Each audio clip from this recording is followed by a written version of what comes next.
is up, guys? EJ here, back with another video, and today it's going to be my 31 days of horror update, days 24 through 31, of course, wrapping up the month of October and the 31 days of horror, culminating, of course, yesterday with Halloween night. And before I get on with it, I hope everybody had a great holiday, a very happy Halloween. Hope you all had fun, had some cool costumes, and recovering from candy comas as we speak. So let's get started. Up first, on the 24th, I of course kicked off this last segment with the original Halloween from 1978, one of my all-time favorite horror films, my second favorite, in fact, directed by the great John Carpenter. Of course, starring the great Jamie Lee Curtis and Donald Pleasance. The film starts out in 1963, where we see a young 6-year-old Michael Myers kill his sister, his oldest sister, and 15 years later, after being sent to a mental hospital, he manages to escape and come back to the town of Haddonfield, Illinois, to wreak havoc on unsuspecting babysitters. Laurie Strode, played by Jamie Lee Curtis, plays a young high school student who's babysitting for Halloween, and Michael Myers basically stalks her throughout the film. I love the first half of the film where he's just like sort of driving around in the car and hiding in bushes and stuff. Very ominous, very suspenseful. I don't know how he found the time to learn how to drive while he was in the loony bin, but throughout the Halloween movies, you always see Michael Myers driving around in cars for some reason. Great film, great suspense, very low on the blood and the gore. There's only like 3 significant kills, and that's why I think it's great.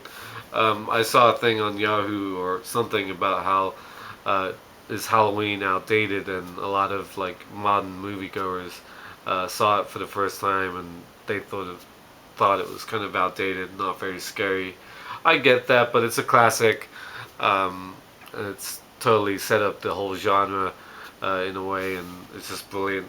I also love that the film that Laurie is watching with the kid that she's babysitting is The Thing from Another World, the 1951 original by Howard Hawks, and of course John Carpenter went on to remake The Thing, reimagine The Thing 4 years later in 1982, one of his best films as well, along with this. So that's a very cool thing about this movie. John Carpenter's score itself for this film is brilliant. Probably my favorite horror movie score, the Halloween score. Halloween's just a classic film. Okay, on the 25th, I watched Halloween 2 from 1981. I did a full review of this film for the Movie Reviewers 100. So I'll put a link in the description to that video if you want to check that out, because I'm not going to go into it all over again.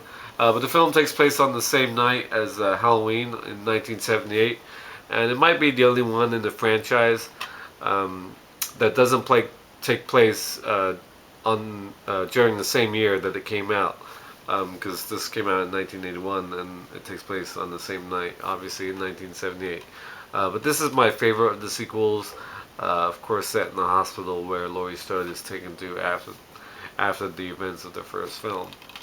So again, check out the full review in the other video. Okay, on the 26th, I watched Halloween 3, Season of the Witch, from 1982. Certainly a departure from the Michael Myers storyline. Sort of good premise for a Halloween horror film. This old man, he gets chased down at the beginning of the movie, and he gets taken to a hospital where he's murdered by this mysterious guy who's wearing a suit, and his daughter comes to identify the body, and she teams up with the local doctor, the doctor who sort of oversaw this old man, and they go on this investigation to find out what happened to her father, and it leads them to this small town in California where it's home to the Silver Shamrock Novelties company, They make Halloween novelties, and they're coming out with this new line of Halloween masks that all the kids are wearing for Halloween. Very cool looking masks, like three distinct masks. You have the skull, the pumpkin, and the witch. I do love the jingle that plays throughout the movie. 2 more days to Halloween, Halloween. It's very fun hearing that over and over throughout the film, but it's really annoying, this commercial that comes on TV, and it's this jingle for this company. So yeah, it's an interesting premise for a Halloween film, and it's not the best of sequels, but I know there are fans of this film. It was okay. It wasn't great. It wasn't terrible. Yeah, interesting little film. Okay, on the 27th, we return to the Michael Myers storyline, of course, with Halloween 4, the return of Michael Myers, interestingly enough. From 1988, set in 1988, 10 years later, after the aftermath of the first two films, after Michael Myers was blown up in the explosion in the hospital and set on fire. Somehow he manages to come back he goes after the young Danielle Harris, who was introduced in this film. She is the orphan daughter of Laurie Strode, and she's also Michael Myers' niece. We find out in the second film that Laurie Strode is actually Michael Myers' other sister, and that was kept hidden from us in the first film. So yeah, you got the young Danielle Harris, and she's sort of being looked after by these, again, young teenagers, babysitter types, and Michael Myers is back to ravage more hell.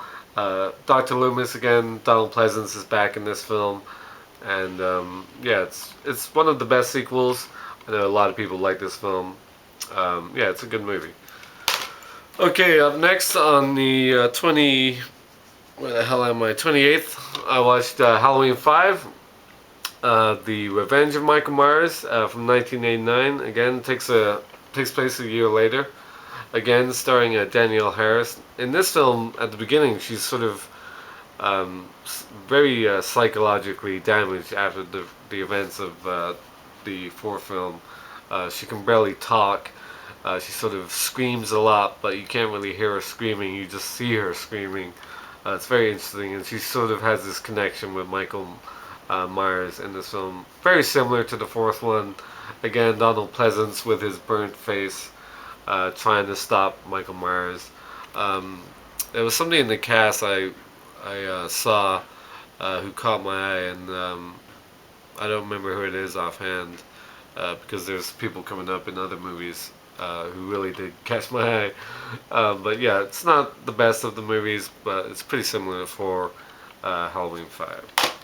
Okay, on the 29th, I watched Halloween, The Curse of Michael Myers. Came out in 1995. It takes place in 95. This was the last film that Donald Pleasance appeared in as Dr. Loomis.